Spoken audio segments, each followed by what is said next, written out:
Coming to a city near you. Soon as COVID, no issue. Don't think I ain't official. Just cause I chose to lay low till it's over. Still got the chip that's on my shoulder. America living too close to the edge. Why they got the US open for death? So I went digital, feel like Osaka Naomi. I made it over the net. You should've chose to respect that fact. I wanna stay in from knowing that COVID's a threat. Why you got no mask? I'm Russian roulette with the loaded tech, thinking you won't get it next. But you wanna pin it on my people, like why? Propaganda creeps and peak the divide with increasing their crimes. Or the media lies. If you're watching the news, yo, CBS Live. I couldn't wait for nobody to save us, so I took a stand for my kind. You either for or against, like I'm in a sense. I draw to stay in the line. You already know what time it is. This is the Certified Podcast back again. I'm your host, Mike Ginn.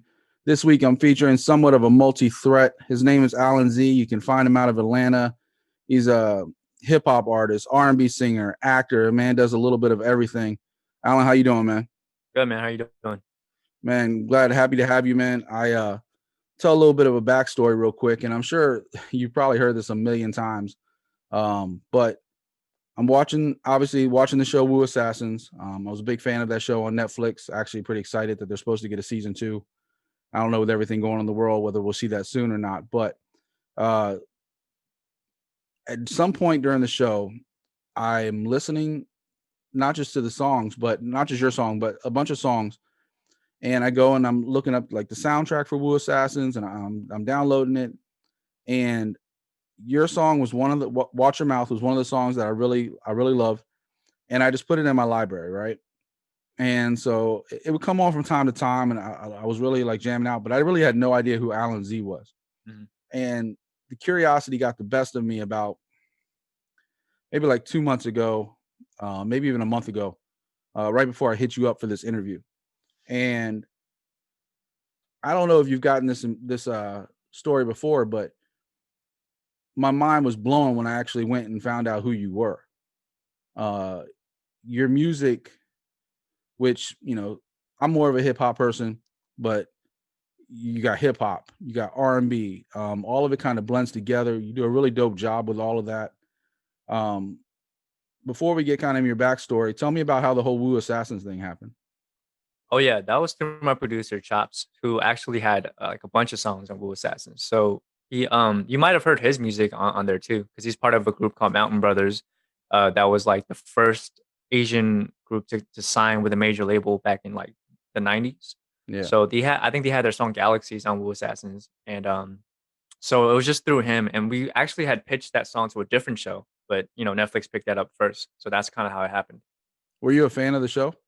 Yeah, I loved it. I watched the whole thing. Oh, it was a really cool concept. I mean, it's kind of like kind of out there a little bit. You know, this chef gets these like kind of like superpowers to kind of help, you know, keep the Wu. And as somebody who grew up on, you know, Wu-Tang and some other cultural references, which obviously have very little to do with this, but it kind of draws your attention. So when you see the name, and I've always loved like assassin type shows and movies and stuff like that. I always, you know, I'm a guy, like I thought, you know, super cool.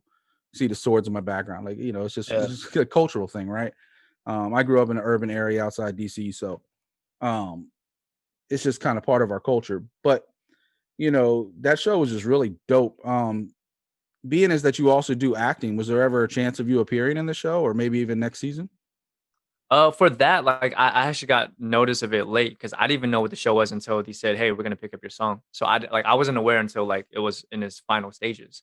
But I kind of had to put acting like on the side for now just because of COVID. So like I had to turn down like 2 movie roles because I just didn't want to be like filming a pandemic. You know what I mean? Like So everything right now as far as like acting is just especially like depending where you're filming too.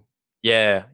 Especially because like I'm in Georgia, so like Atlanta's been pretty high in cases, and you have to tell a lot me of people I'm living in Tampa right now. Oh yeah, that's probably worse. You're probably worse. Yeah, it's 50-50, and I don't want to spend another show. I mean, like it seems like every show gets kind of wrapped up in the whole thing.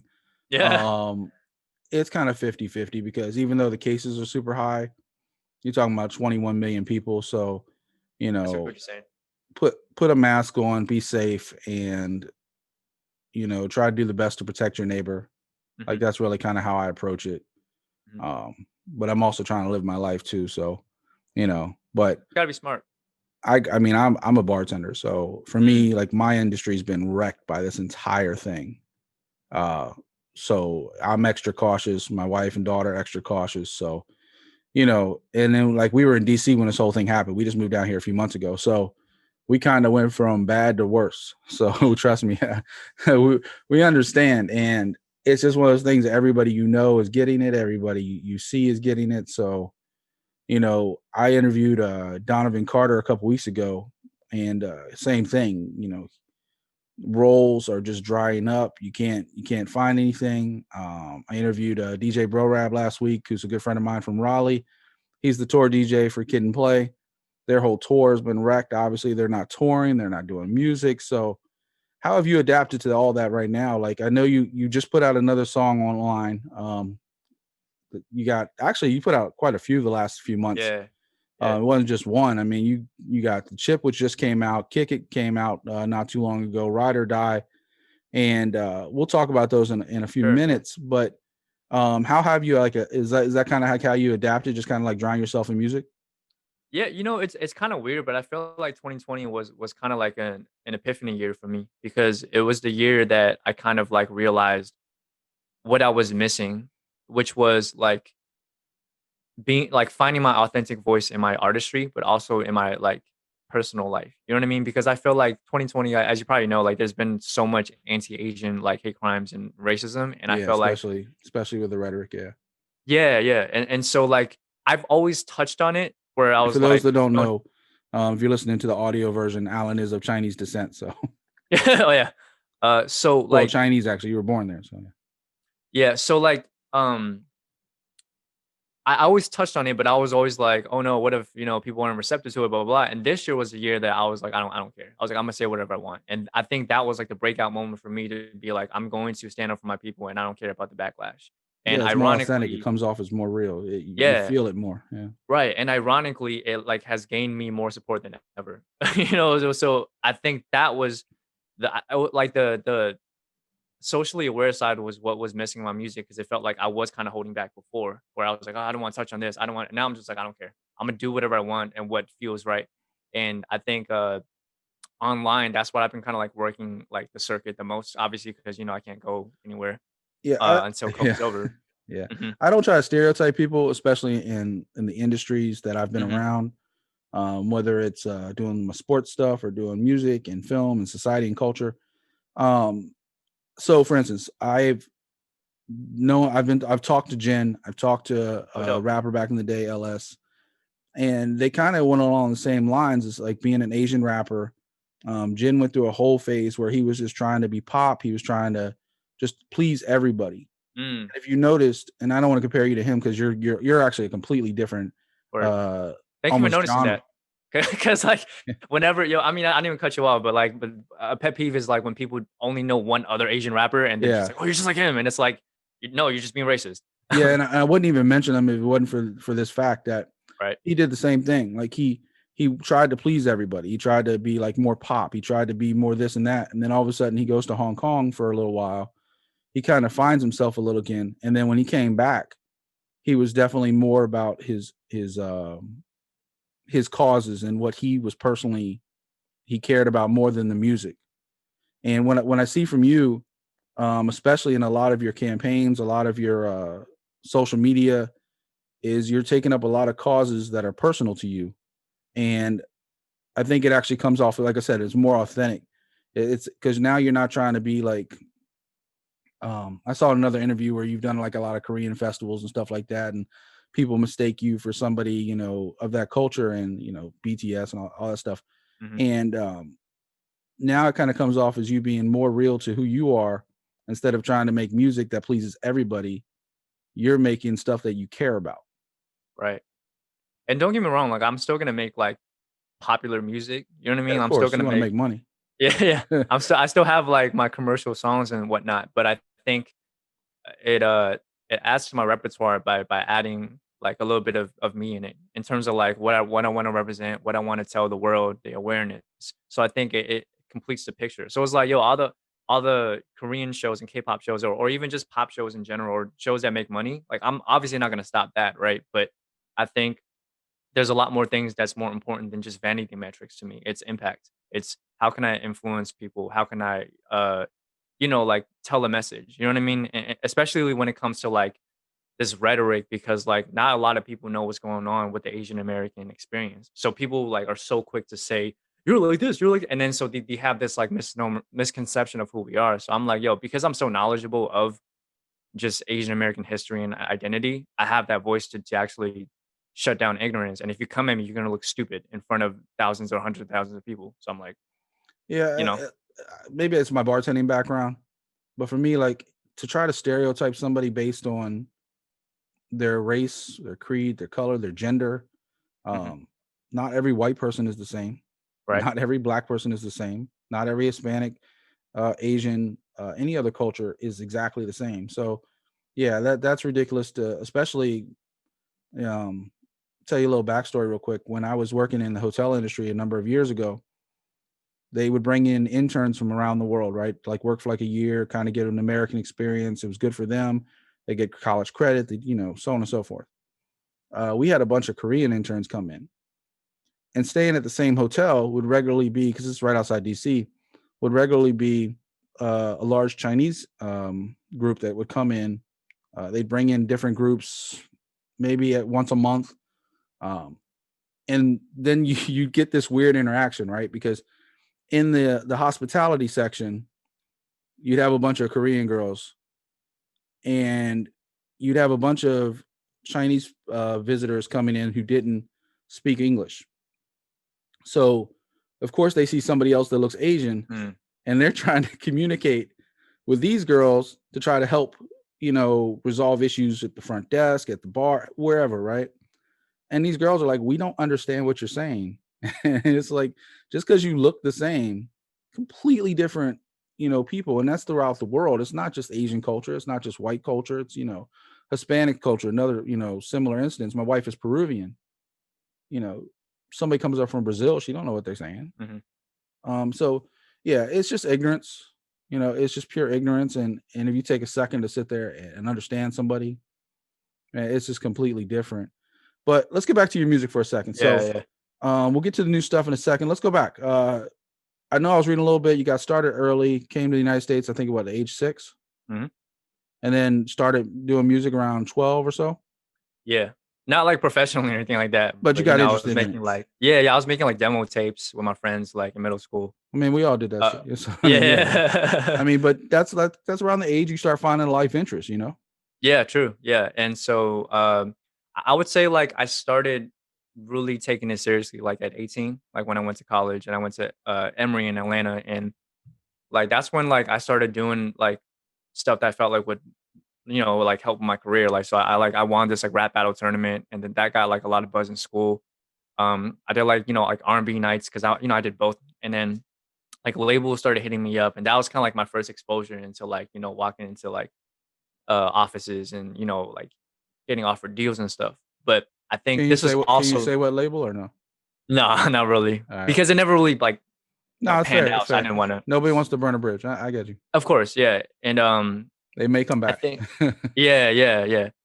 And I think like the thing that was difficult was this was like the transition period, right, from traditional media to digital media. So like a lot of the advice that they were giving me were very like the old school traditional, and now is at the peak of like what Facebook, Instagram. So as a kid, I'm eating this up and I'm understanding how it's like working, but they didn't. They were still behind. So there was always this clash. They're starting to get a little bit, but they're still not. Yeah.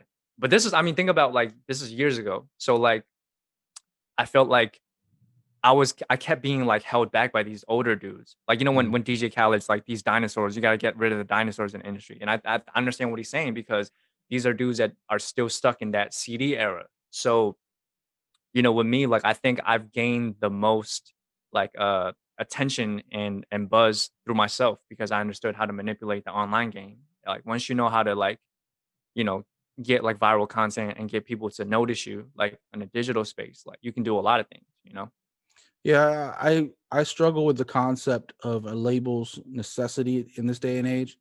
If you go back some previous episodes, we've interviewed other artists that are kind of in the same boat as you, Check Carbo, Leston London. These guys have made themselves Lester definitely, like, when I first stumbled upon him, and now we're going back like 12, 13, 14 years, he was kind of like doing his things, like, putting all his music online. There was no label. He was just doing it himself. And as the time went on, he did get tied up in a label for a little bit, but now he's at his happiest that he's back on his own. Another rapper, Snow the Product. I'm sure you know who she is. Super. She's my favorite female rapper. Yeah, I love Snow. She's I got her shirt on right now, actually. Nice. But she's another one. She got free of Atlantic. Yep. And now all of a sudden she's back to, like, because there was a while you didn't really know what was going on with her. Like, she was kind of buried by her label. None of her music was coming out. Mm-hmm. And while a label is amazing for distribution, especially if you pop, in 2020, do you really need them? That's always been the question, especially in the digital age, the last 10 years. And I think if you're Chance the Rapper, if you're somebody like that, you don't. You can see he made himself. But I think if you're somebody who might not have that hustle and maybe just has the talent, I think a label can be very beneficial, especially if they see your talent. So I think it goes back and forth. My other show, we always debate, like, because I have an MMA show as well, Art of MMA. And it's always like, do you need the UFC to be successful? Because there's a million fighters in the world. But there's also Bellator too. Yeah, there's Bellator, there's ONE FC, there's a ton of them. And it goes back to marketability. Can you market yourself as well, or if not better, because you know you better than they know you, than the big boy? And that's always the balance. And how do you kind of like if a label came up to you tomorrow, right, said, hey, this is our deal, but it's, say, less than you're making now, or maybe even just equivalent, would you jump on that, or would you actually be like, no, I appreciate it, I'm respectfully decline because this is what I think I can do for myself? How would you feel about that? Well, honestly, I think it would have to be the conditions. Like, I can't tell you yes or no because I don't know what is in that contingency, but I do feel like what you were saying about, like, can you market yourself better than the big boys? I think that's a really important question because for me, I know that there were so many like barriers in communication that I needed to organically push myself so that the world can know me for who I am before they can jump in and dictate who I am. You know what I'm saying? Because before, like, like you were saying how you like both, like, the fact that, like, I can do hip hop and R&B. I struggled with the fact that, like you said, I was too good at both. They were like, you have to pick one. They've always said that because they don't understand that in this market you can do both. Like, look at all these kids singing and rapping. But I mean, they were just like, no, you can't be Drake. And I'm like, did you forget Lauryn Hill and Andre 3000? And so with that, I was like, all right, I have to prove to them that with the metrics that I have, these girls like both the fact that I can rap and sing, and they're buying up both types of records. And then here comes also the issue of how do you market an Asian American artist in America? They don't know this. I do, right? But in their heads, like, oh, just ship them to China and or just some stupid Oriental like type of like stereotypical thing they want me to do, right? Which I'm sure, like, if you go back to Jin's story, same thing when Virgin Records like did stupid things like put his name in fortune cookies, like stupid. Even Rough Riders did them wrong. They didn't know. I mean, respect to them because they're a super legendary label, but they didn't, and I'm sure they'll tell you that. And so for me, it's like let me dictate my narrative before someone else comes in and tries to rewrite my story. So that's the main part that is part of the I guess the negotiation I would have to go into besides the money. Yeah, I think you're on the right track with that. I do. I really have a hard time sometimes when they come in and try to change people. Like you said, make a choice. Like, why do you have to make a choice? If you find an artist that you like because they're doing something, whatever it is, whether it's singing or rapping or both, why would you want to change that when that's the reason you found them in the first place? And it's not just you. You go back to Snow. Snow's doing a lot of the same thing too. She's singing stuff now. A lot of people didn't even know she liked to sing. Like, they were just like, all right, here's this hardcore Latina rapper. And then all of a sudden she's like showing a different side of her because, and here's one thing I hear from a lot of artists. Evolution. You're not the same artist you were 5 years ago. You're not the same artist you were probably a year ago before all the everything hit in the world. Very true. Like, things change and you change. And I think fans might even be worse than labels when it comes to that, because they might like a song from 3 years ago and they're like, do that. Well, I'm doing this now. But no, we want to hear that. Do you ever run into some of that with some of your like stuff you did in the beginning compared to now? I mean, especially with something like Watch Your Mouth, which was now, I guess, probably like a couple years old. Yeah. At least a year old. Well, for sure. And it's funny because like I never considered Watch Your Mouth to be like a single. It was just like a TV song. You know what I'm saying? Because you can, if you listen to Watch Your Mouth and you listen to like my other songs, it's so vastly different because it was made for TV. So I would say like, though I would say some of your songs lately have been kind of aggressive, like Watch Your Mouth. Yeah, true. Just more direct, because Watch Your Mouth, if you listen to it, there's a lot of MMA references, and I'm talking specifically more so for like that fighting type of like of course sound. But I would say if anybody watches the video, you're basically like shadow boxing training. Yeah, because I used to box, so it was just kind of like me going back to like the old days. Okay. But I think like I make it very clear to like my fans like the steps that I take. So what I do is I kind of like I throw something out to test the waters. Like even with acting, right? Like a lot of my fans didn't know I acted until I started putting skits out for myself that I would write for myself. And so like when my first skit went viral, like people were like, do more. But if he had said, oh, Alan, you suck at acting, I probably would be like, all right, let me just go back to the drawing board. But because it worked, I was like, let me pursue this so you can see the evolution of me not just being an artist, but an actor. And then same thing with like, like me rapping more, because a lot of my fans started out as just like fans of my singing. So I was like, let me throw out some freestyles. And when that worked, I was like, okay, I can do more. So it's more like kind of like a feeler thing. I'm like, I'm gonna throw something out there, and if they respond to it, I'm gonna continue this path. If you don't, I'm gonna see how I can tweak it so that it's more, accessible. Yeah. Yeah, I mean, I look at some of your old stuff, obviously, and like you started off doing like at least as far as YouTube goes, as far as I guess like 6 years back, right? You got like remixes you were doing of popular songs. You did one for the DJ Khaled Chris Brown song. You did one for The Weeknd. You did one for Yellow Wolf and Eminem. And then you kind of started doing a little bit of more of your own stuff about 3 years ago. Mm-hmm. At least as far as like what we have a record of. Like I said, I'm a new fan, so I can only go back as far as as far as the internet lets me. Which is great, because like 10 years ago we probably wouldn't have been able to see even 3 years back. It's whatever's on iTunes or whatever was on. Now everything's streaming. Now everything's available. SoundCloud is going from a little player to basically the backbone of anything audio on the internet nowadays. With some of your new music, like you said, it's more personal to you now. It's more something you care about. Do you find it hard, like balancing like what your fans expect and what you do now? I know I kind of asked that, but didn't really. I don't think it's too hard, because I feel like I was always prepping myself for this. So you feel like they just ride with you because they're real fans. Yeah, and also I think like I kind of give them like a menu. You know what I'm saying? So like when a new fan comes along, they're like, hey, what's like your top 3 songs to recommend? And I ask them what their tastes are. So if they say hip hop, I'll be like, hey, listen to The Chip.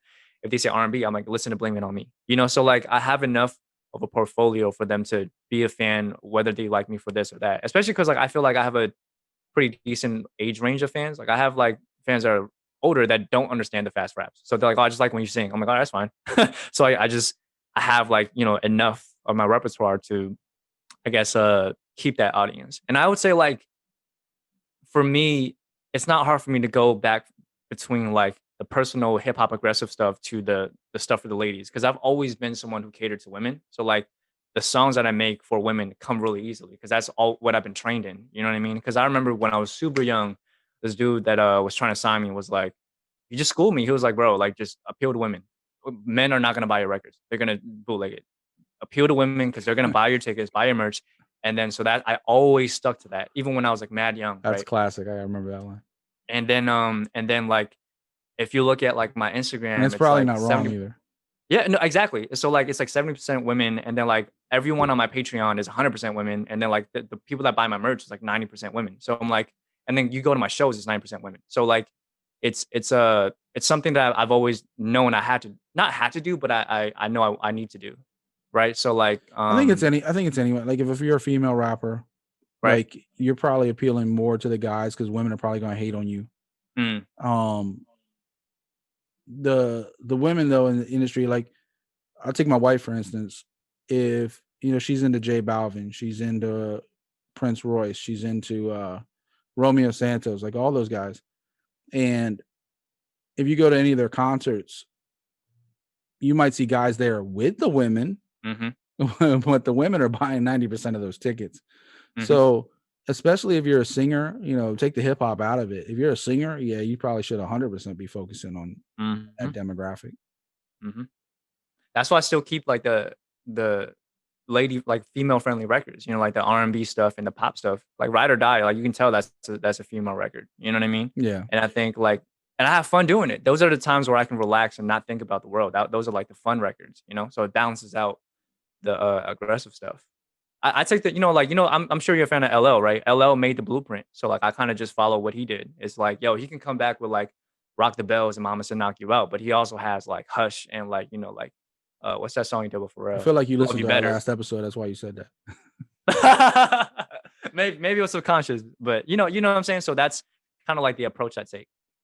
Yeah, no, we were talking about that a little bit. The DJ I was interviewing last week was, like I said, he's the tour DJ for Kid and Play. Right. So then you're talking about 80s and 90s music. And then obviously we talk about influences, and yeah, LL was a big influence on me. Even Will Smith. But then also I had a lot of street in me. So somebody like Mad Skills, who you might have never heard of. Of course, I know. I mean, you're in the industry. I would hope you heard of him. Like he's ghostwritten most of like most of the industry. Your favorite rappers, right? Exactly. Yeah. But that was like my background, and DJs like the Executioners. Who were some of your influences? So I'm sure Eminem's my favorite rapper, like just from reading my bio or just from listening to any interview. So Eminem, Rakim, Crooked I, Cool G Rap, Big Pun, Pac.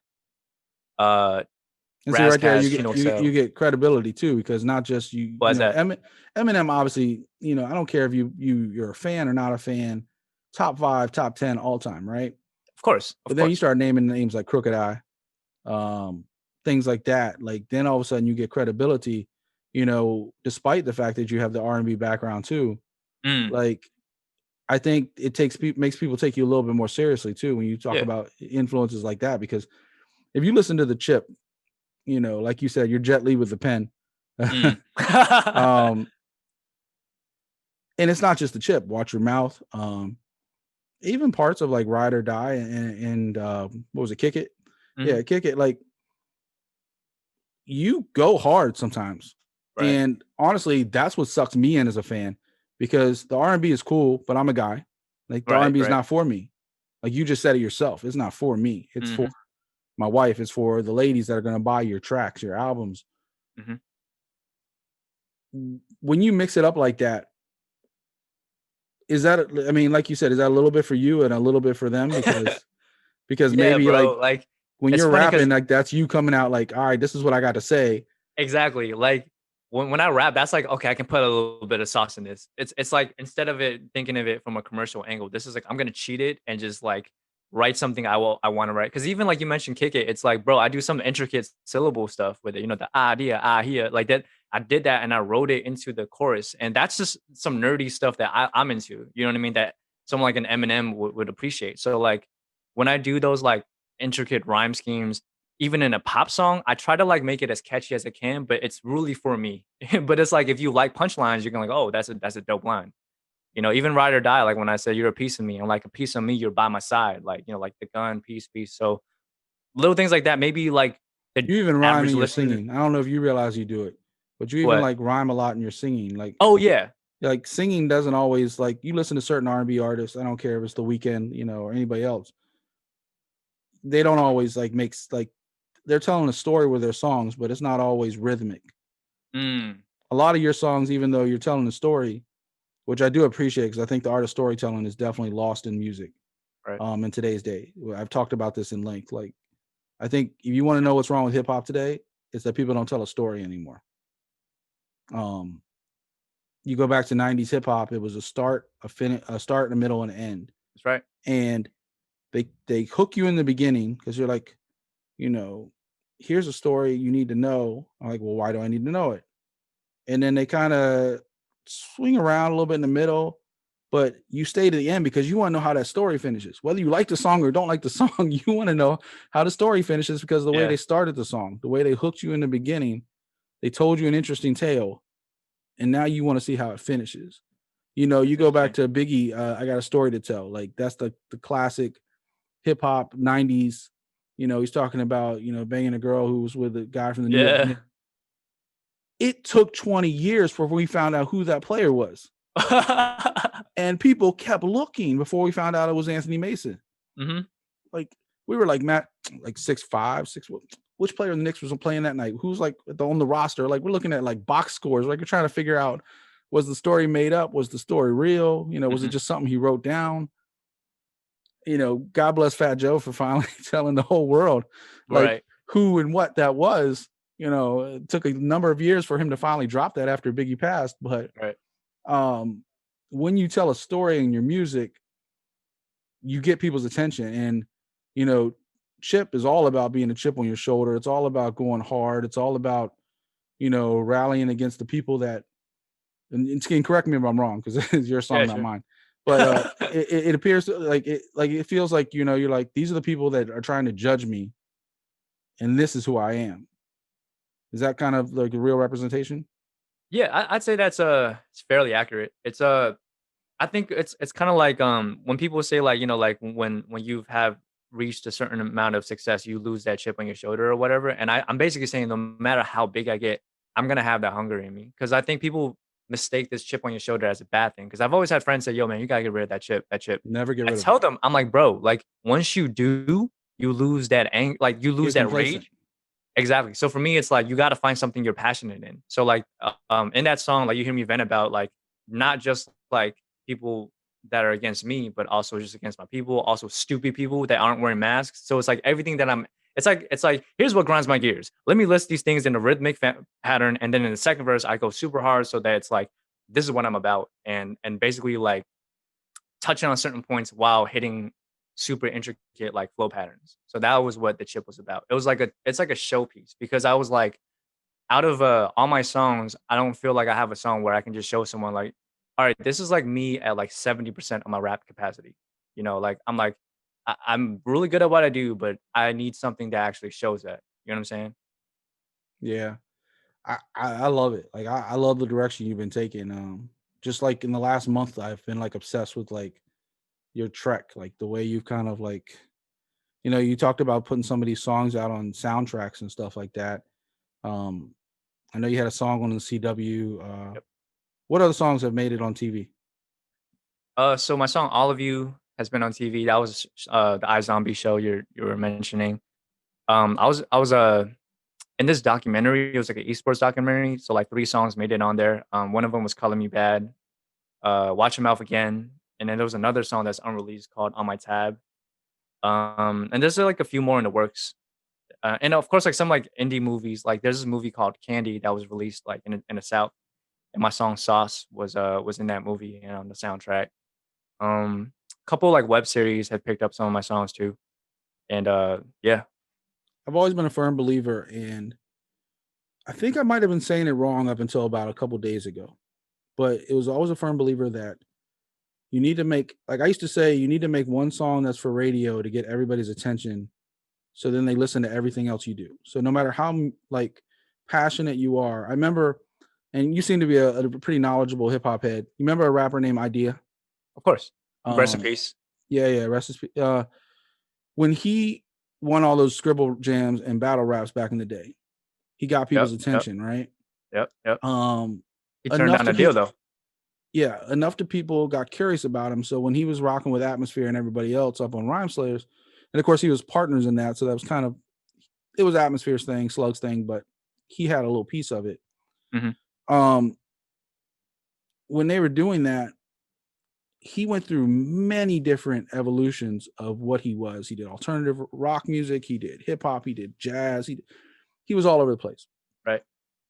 But he forgot, and I'm a huge fan of this, I'm saying this out of respect. Yeah. He forgot to get people's attention. he just kept doing what he thought was important to him. Mhm. And I constantly say this: if you can put out an album, give me one song that I can put on the radio, and I guess albums kind of antiquated nowadays with the way Mhm. the songs come out. But give me one song that'll get somebody to your YouTube channel. Give me one song that'll get somebody to your iTunes or your SoundCloud, so they can listen to everything else because they're obsessed with that one song. Somebody in the sports world actually said yesterday kind of the same thing, but they said it a little bit simpler. They said you have to get somebody's attention if you want them to pay attention to you later. And that's kind of the simplest part, you know. When you got some of these I think it's awesome you got some of these songs on, you know, these movies and television shows, because now people are like, all right, who's that? Mhm. I did that. And now all of a sudden I discovered a whole new artist I fuck with. So like when you do that, was that always the intention, or was it just something you accidentally got lucky and stumbled into? No, that was through my producer. So he has been in the sinking game for a very long time, and he just kind of pulled me in, and I just found that to be like a one, you know, obviously a good source of revenue, but two, like you said, it's a really good way of people who don't know me to discover who I am. Because like that song "Watch Your Mouth," like it was Shazam just so many times because of that show. So even the fact that, you know, you told me you found me through that, it's like I know it's like effective, you know. So like that's the reason why I do kind of push some of my songs in that direction of TV and films, because it's like you hear that one little 3-second clip and you're like, I want to Shazam this. Who is this? And that can lead to this whole path of now I'm binge watching his entire YouTube channel, and now I'm, you know, streaming all his songs on Spotify. So that's definitely a part of why I love doing like music for like TV and film. Yeah, and it's a great revenue source. I think more artists should probably like look into that. The fact that you got somebody like that's pushing that for you is even better, because you know a lot of artists grind their gears trying to get noticed, even if they do have something that's more quote unquote pop centric. And I'm gonna be very clear to the people at home: pop is not a bad word. Pop Yeah. is short for popular. Hmm. You think Taylor Swift feels bad about being pop? No. Man, hip hop is pop music now, man. Like it's not even, you know what I'm saying? Like A lot commercial of hip it hop is, is mostly yeah. pop music. Um, Drake is pop. Yep. Like I don't care what you say, Drake is pop. And his millions of dollars in the bank don't care if you call him pop or hip hop or R&B or any other genre. You can call him whack. You know what? He doesn't care. He's getting paid. And if you love your art, then it doesn't matter, because you got somebody in the door, and now they can see what you're passionate about. Now they can see Chip. Now they can see, you know, your classic songs like Watch Your Mouth, but they can also maybe they didn't know you did R&B. Maybe they didn't. So all of a sudden Ride or Die, and it's just like, oh, that's a new side of them. All right, I kind of fuck with this. And it's just a whole new avenue for you to like take and kind of pursue. Real quick before I move on to what you're working on now. Yeah. We talked about this just for a second off air, but I think it deserves a shout out. Your animations on your new lyric videos are sick. Like I know with like the situation around the world right now, people can't really get out and film a lot of videos. If they're doing it, they're kind of doing it in their backyard or their house. The kind of path you took with like the animations and the lyric videos actually are really clever, and they're really slick. Who Thank did you, all man. those animations for you? My boy Storm Brewer. So he's a graphic designer out in Seattle. Like he did the Chip and Kick It. He's done quite a few of my like album artworks too. So super talented guy. Yeah, those are dope. The Ride or Die album cover is awesome. That was the Ride or Die was my boy Shaman, who Sh- Shaman nice. King, the guy that I did the song How Many Times with. So Okay. um Shout that out to song, him. yep. Prove You Wrong has another really dope like album cover. Hmm. Obviously, Kick It has one, and then the lyrics in the like kind of like the scenery and scene to scene that you go through in Chip is actually really dope. So, um, definitely want to give props to you and your people for kind of being clever and kind of finding different ways to kind of put out these music videos. Hmm. I think that's pretty awesome. So, what's next? Obviously, acting's been kind of put on hold by everything for a little bit, Hmm. but I feel like I saw you had something in pre-production. Yeah, Um, it was a movie called Repulse, but you know, I'm not sure like when we're gonna get back to that, but I'm sure it's, you know, post COVID. But that was something I was really excited about because I was like, I had a pretty big role. It was like I played. Was it kind of like a horror movie or thriller? Yeah, it was a psychological thriller. So Yeah. the main girl's love interest, I played that person. So I was like pretty excited for it. Yeah, But the poster of it looks almost like something like from Saw. yeah, Like she's like against the window. Oh my god. yeah. The director he does a lot of like horror films. So like I'm sure like he you know like he understands like how to put together like that kind of presentation, like you said. Yeah, Daniel Emery Taylor is the director Yep. of that one, writer. Uh-huh. So, actually, I want to look up real quick some of the other stuff he's done. Yeah, a bunch of like thrillers and stuff like that. So, hopefully, he'll get back to that. So you get to work on that. You've also done some work on what was it on Candy and Simple Creature. You've done some stuff. I was I was a little part of Star too. It was a show on Fox. Yeah, I kind of actually remember that back in the day a little bit, like 3 or 4 years ago. Yeah, and I'm pretty sure it got canceled like season 2 or something like that. Yeah, it didn't last very long. Yeah.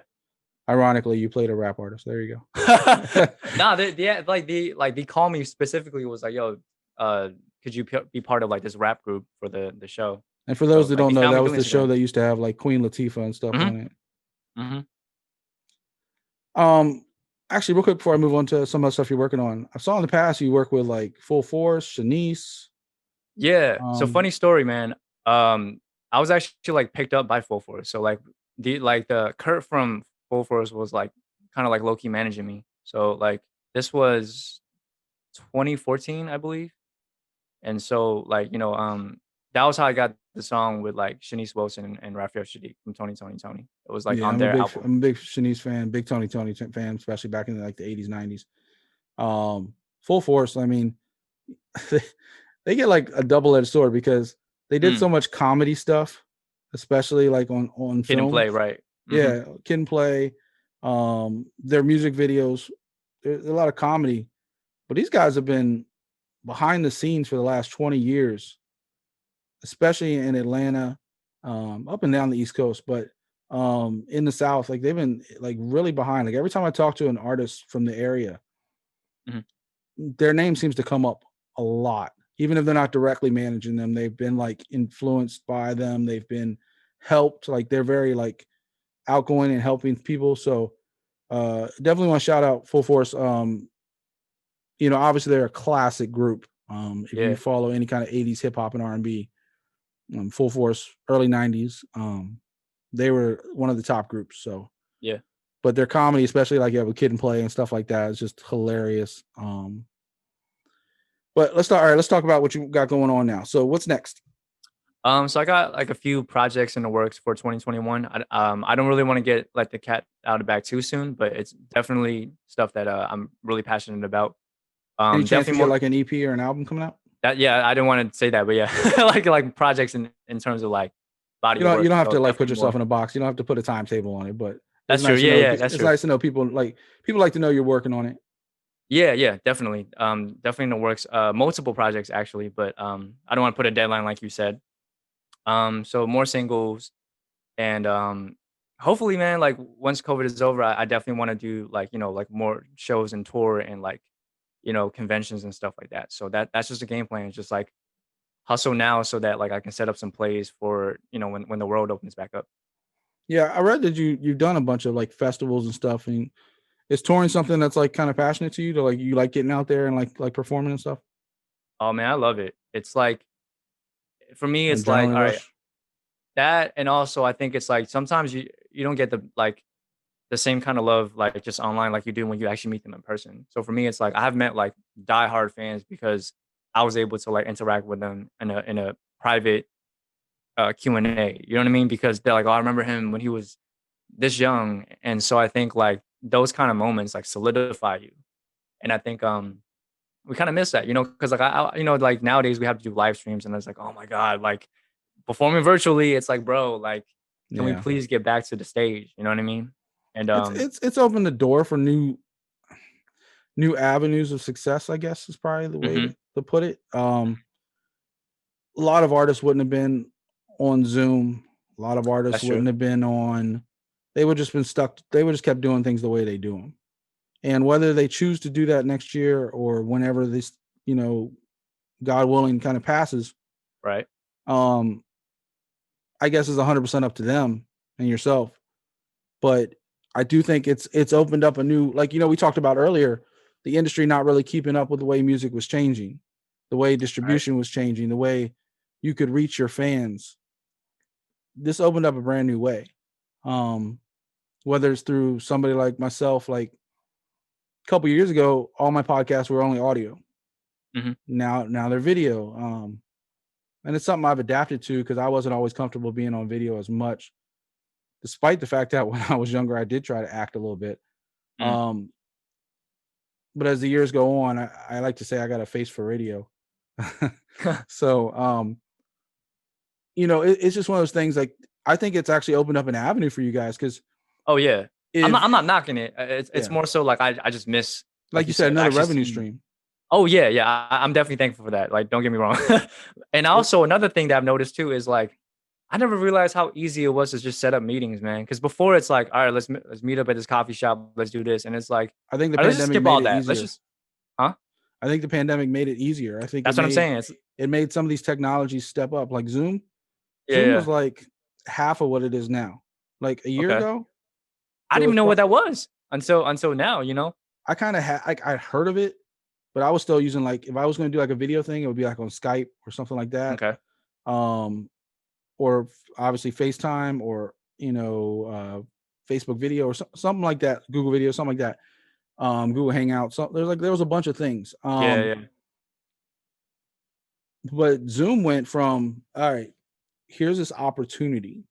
A lot of people need to get on for, like, kids need to get on for school. Microsoft jumped on that with their Teams and stuff like that, some of their software bundles. Zoom was one of the ones that jumped on. And then from my industry, from podcasting, it was kind of known in the last couple of years that if you wanted to do something a little bit easier, you could just link this, record it, and then edit it on your own and then pop it up online. And then there's other ways to live stream here. Like, I could live stream this on Facebook or YouTube or Twitch. But I choose to edit and then put it up. Maybe one day I do go raw and just straight up stream it and do like that. But I think the technology has evolved with the pandemic, and maybe it wasn't as good as it is now. Yeah. Like Dave stepped up too, because they're like, we have an opportunity to make some money. Obviously, everything's money driven in most of these industries. And here they are. And now people like myself benefit, artists benefit. You've seen the versus battles. Yep. You see some of the artists that don't get it. Like unfortunately, RZA had a real hard time. Like, what happened with him? Him and Premier had like their battle, like their famous battle. Okay. He had a Teddy Riley moment. Yeah, before him though. It wasn't even as bad as Teddy Riley, because what happened was the audio, you could hear him, but like the way Premier had his people hook it up, so like it sounds like you and me right now, like clear as day. And RZA had it so originally like he could hear himself in his headphones, but when he had it hooked up that way, it was like a whisper on the crowd. The crowd couldn't hear the music, or they couldn't hear him. So eventually he had to hook it up to the live mic and go old school and just hook it into the mixer and go direct to the stream. But then he couldn't hear anything. So like whenever they were trying to talk back and forth, he'd be like, all right, wait, what'd you say? So it just became a hassle more than anything. It was still classic because I mean all the hits DJ Premier got, all the Wu-Tang hits that RZA got. So right. I think kind of the versus battles have kind of jumped the shark, as they like to say. Though I did kind of you might have appreciated it, the whole Jeezy and Gucci thing, because they kind of squashed a lot of. I don't know if Gucci squashed it. I think Jeezy squashed it. I don't know if Gucci seemed like, I don't know. You're in Atlanta, you probably hear more than I do about this, but and they got a long history, for those who don't know, like real neighborhood shootouts, battles, people shot, killed. And Jeezy is just like, you can say what you want. I'm a grown ass man now. Like, we need to do this for the culture, not for you, not for me. Mm-hmm. And Gucci kind of like was like, all right, but not sure. And it's funny, Atlanta's like a hotbed right now too, because another guy I mentioned earlier, Shek Carbo, he's now in Atlanta. He came down from in the DC area where I live. He's dope. He's doing a lot of music, especially out for like Sierra Leone right now. He's more of he's one of those dudes that are dope on the mic, but he's happier in the studio producing music. Okay, so he's like he's a producer and an MC, but and over the years he's become more of an MC, but he's way happier just being like behind the scenes producing stuff. He's down in Atlanta. Flawless Real Talk has come down to Atlanta. He's been down there for a few years now. Even though he does definitely rep Rhode Island hard as he can be. Who are some of the newer artists you're like listening to now besides yourself? That's a good question. I don't know, man. Like, because like the so people invested in your own music. No, not my own music, but more so like I'm a lyrics guy. You know what I mean? So like, of course, I'll listen to people like M Crooked, like even Horseshoe Gang. So I like stuff like that, and also just like and stuff. Yeah. So I like a lot of times I just go down memory lane. I listen to like stuff from the 2000s. Like literally, like yesterday, I just listened to Dipset all day, just because it makes me feel good. It reminds me of like when I was like 12. You know what I mean? I feel like an old man sometimes, and I tell, like, whenever my daughter, she's only 12, and like your parents always said your music sucks, right? Of like course. That's just a generational thing. Mm-hmm. And I like to say today's music sucks, and I catch myself, and I'm like, maybe it's just not for me. Yeah. But then you see the entire generation today replaying the 90s and 2000s. and like you see why. You see all these shows getting reboot and movies getting reboot. And they're all from my generation. And I'm just like, maybe I was actually right. Maybe your stuff really does like today. I like to give these young artists a chance. I mean, I like guys that are like, Denzel Curry, Big Crit, but I wouldn't consider them new. But you just listed all of your influences and like stuff you like are artists that came out in the 90s. Of course. Yeah. So like those are the guys but see, this is what's weird, right? As a grown man, it's weird to like stand another grown man when it wasn't when you didn't listen to him as a kid. Like I was in this Rob Lowe interview and he was like, it's just when you're a kid, the people that were famous are famous forever. But when you're grown up, the people that are famous are just regular people, if that makes sense. Like if I saw Eminem, 100%. I will freak out.